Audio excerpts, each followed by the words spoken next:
ನಮ್ಮ ಕರಾವಳಿ ಕತೆ, ನಮ್ಮ ಕತೆ ಯಾವತ್ತೂ ಸೋಲುವುದಿಲ್ಲ, ಸೋಲಿಕ್ಕೆ ನಾವು ಬಿಡುವುದಿಲ್ಲ.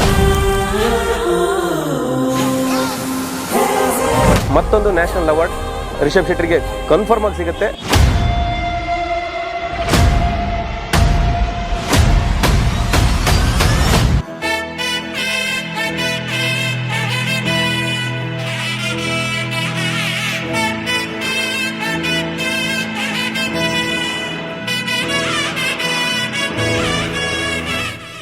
ತರ್ಟಿ 40 ಮಿನಿಟ್ಸ್ ಅಂತೂ ಮಸ್ತಾಗಿದೆ. ಮೈ ರೋಮ ನಿಲ್ತಾ ಇದೆ. So hats off Rishab sir. We feel very proud about Rishab Shetty. ನಾವೇನು ಎಕ್ಸ್ಪೆಕ್ಟ್ ಮಾಡಿದ್ದೇವೆ ಅದಕ್ಕಿಂತ ತುಂಬ ಚೆನ್ನಾಗಿ ಮೂಡಿ ಬಂದಿದೆ ಫಿಲ್ಮ್. ಒಂದು 2 ವರ್ಷಗಳ ತನಕ ನಮ್ಮ ಊರಲ್ಲೇ ನಾವೆಲ್ಲ ಜೊತೆ ಇದ್ವಿ. ಬಟ್ ಸಿನಿಮಾ ಹಿಂಗ್ ಬರುತ್ತೆ ಅಂತಾನು ಕೂಡ ನಾವು ಕೂಡ ಕಲ್ಪನೆ ಕೂಡ ಮಾಡಲಿಲ್ಲ. Super movie, awesome movie. Kannada film ಇಂಡಸ್ಟ್ರಿಯಲ್ಲಿ ಅವರೊಂದು ಹೊಸ ಸಾರಥಿ.